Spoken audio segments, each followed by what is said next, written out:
Welcome to episode 11 of Crimeatorium, the place where crime resides. I'm your host, Madeline. Today we will discuss the disappearance of 2-year-old Nikole Betterson, a sad case that will leave you with more questions than answers. Please stick around until the end of the show for a promo from a new podcast called Conspiratorium.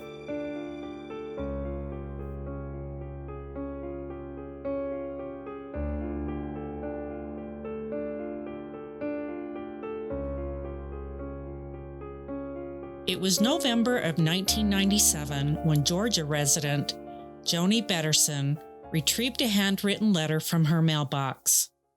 Its contents were chilling. Once she realized who it was from, she was taken aback, as she hadn't heard from her son Jarret and daughter-in-law Barbara in over 20 years. The letter read, "By the time you read this, we should be dead. Jarret is about to go to jail, and I don't want to live without him. I'm sorry about living apart from our family.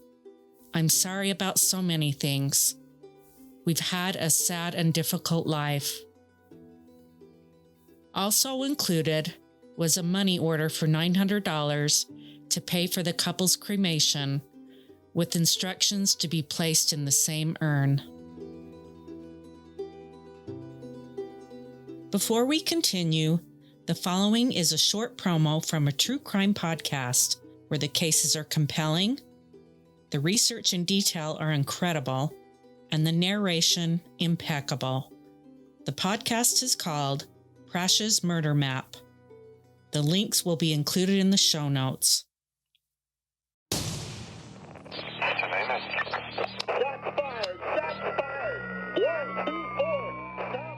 Hey everyone, this is Prash, host of Prash's Murder Map.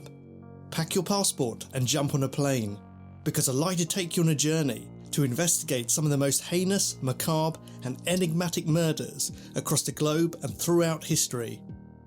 We'll look at forensics, psychology and more as we dissect solved and unsolved cases like Australia's Frankston killer and a murderous family on the American frontier. If you'd like to give my podcast a try, you can find me on all major podcast platforms and YouTube. Hope to see you soon. On Labor Day weekend of 1977, Jarret Betterson, his girlfriend Susan Klingel, and the couple's 2-year-old daughter Nikole was in a car driven by Jarret. He lost control of the vehicle, which caused it to roll several times, ejecting Susan. She died at the scene. Jarret and Nikole sustained minor injuries. While police were conducting their investigation into the accident, marijuana was found in the vehicle. This was a more serious offense 43 years ago, and the police wanted to charge him with vehicular homicide. Whether it was sloppy police work or something else, Jarret was never charged. A few months later, Jarret met a woman named Barbara Sadler, and the two wanted to start a life together out west. Some say the couple mentioned moving to California, others have said Nevada. Barbara made a promise to Susan's parents, who had taken Nikole into their home and cared for her up until this time, to take care of Nikole and be a good mother to her. And with Nikole in tow, the couple left Michigan in December of 1977. The Klingels cried as they waved goodbye to the granddaughter they loved and thought about the daughter they had lost just months earlier.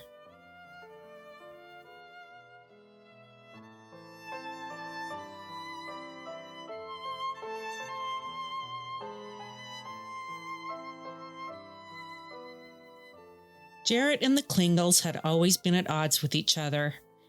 He felt they had rejected him because he was black and had lured Susan into drug use.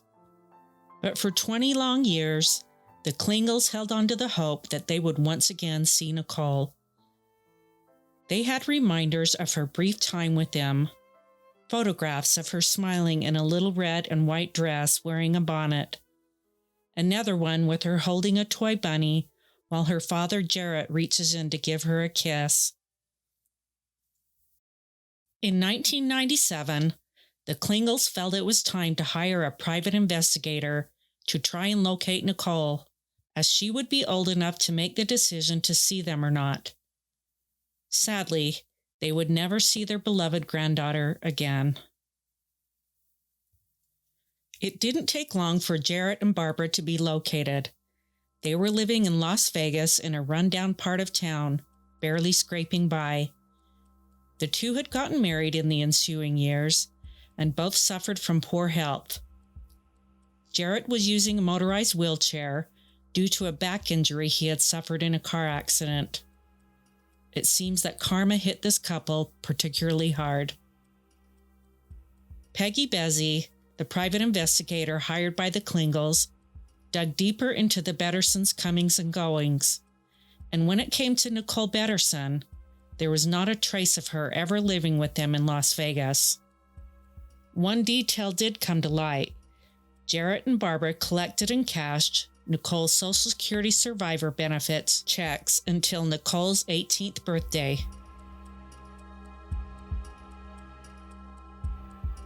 Armed with the information she had obtained, Peggy Bezzi turned it over to Detective Rosgan of the Las Vegas Police Department. Missing person cases was not an area he was very enthused about. A lot of dead ends and disappointments, especially when it involved a case that was 20 plus years old. After reading through the material, however, he became intrigued and decided to look further into the case. He scanned through court archives and police, school, adoption, and driver's license records. He came up with nothing regarding little Nikole, just like Peggy Bezzi.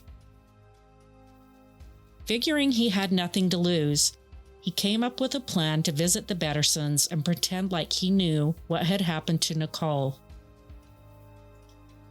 He would even offer Jarret a deal of leniency if he divulged all of the details regarding Nikole.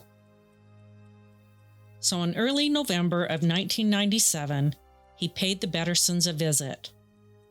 Jarret answered the door while sitting in his motorized wheelchair and agreed to speak with Detective Rosgan. Once the detective told Jarret the concocted story and that he would get leniency if he came clean, Jarret, clearly shaken, agreed to get back to the detective in a few days. After 4 days, Jarret called Rosgan and his response was yes. He had no other option but to cooperate, but that he needed time. 10 days later, Jarret called again and said he needed more time. But days passed and he never called. Thanksgiving passed and Rosgan called the Bettersons home, but received no answer. More time passed, and still, Rosgan didn't hear from the Bettersons. Las Vegas homicide detectives were called to an apartment where a couple had been found dead by the apartment manager. It was Jarret, 49, and Barbara Betterson, 50. After the visit with Detective Rosgan, the couple feared going to prison and must have felt that death would be a better option than that. Barbara was found in the master bedroom on the couple's waterbed. She had sustained 2 gunshots to the head by a .22 caliber rifle. In her hands were a cross and a Bible. The bed had been straightened and a rose had been placed on top of her. In the other room, Jarret was found with a blanket covering him and a single gunshot wound to his head. It was determined that they had both been dead for approximately 3 weeks. No suicide note was ever found, but there was a note on the fridge addressed to the apartment manager that read, "Forgive us for having to deal with the mess we left." Inside the bathroom, there were bottles of prescription medication for Barbara, and in the living room, Jarret's motorized wheelchair. The couple had clearly been suffering from ill health. There was nothing in the apartment that indicated that a bouncy, bright, and beautiful 2-year-old ever lived with Jarret and Barbara. In the aftermath, officers and more notably, Lieutenant Wayne Peterson continued to scan the Betterson case files, hoping to find something that may have been overlooked regarding Nikole. Inside the folder are pictures from Jarret and Susan's apartment in 1977, Susan's autopsy report, and a report on the accident that killed Susan. There were no photos of Nikole. Peterson fears the fate of Nikole may never be known and states that when Jarret and Barbara died, their secret may have died with them. Anyone with information is asked to contact Jeff Rosgan of the Las Vegas Police Department at 702-229-3111.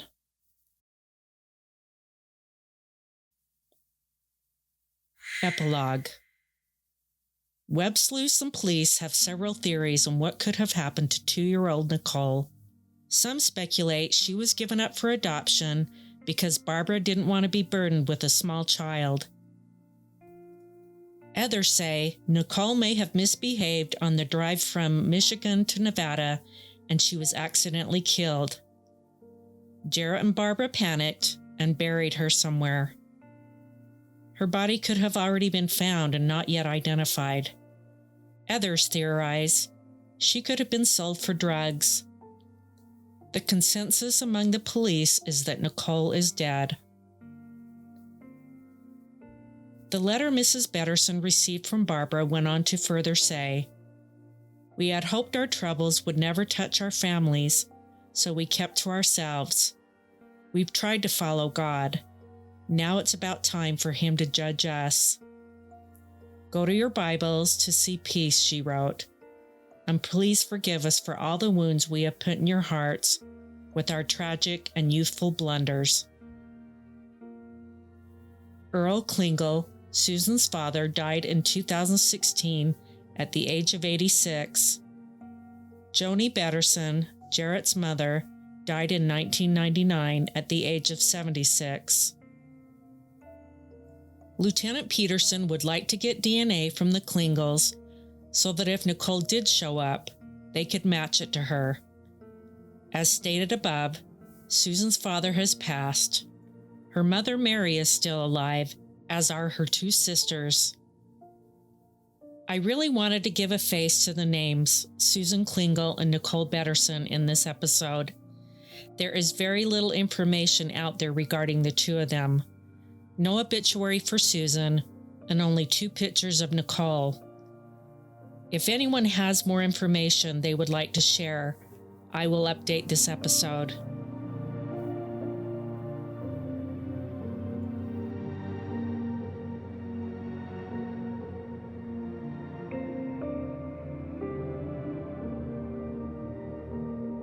As mentioned at the beginning, here is a promo from a new show called Conspiratorium. The podcast is produced by the host of Crimatorium, yours truly, Madeline.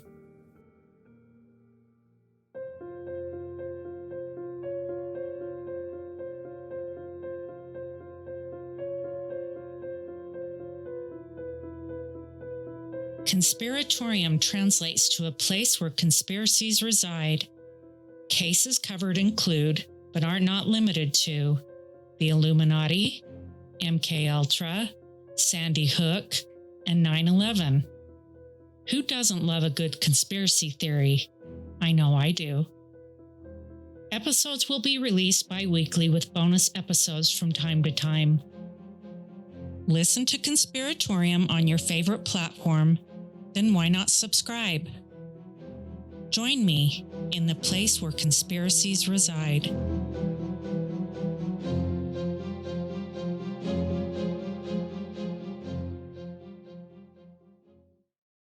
The first episode will be released on November 27th. Conspiratorium is already available on most platforms. Why not subscribe and be ready for when the first episode drops next month?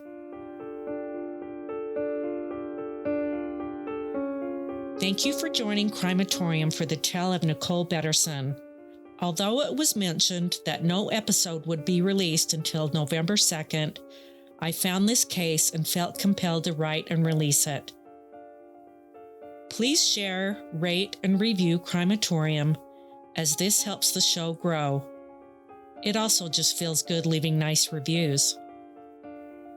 All links to sources and music used in this episode are in the show notes below, as well as all of Crimatorium's links.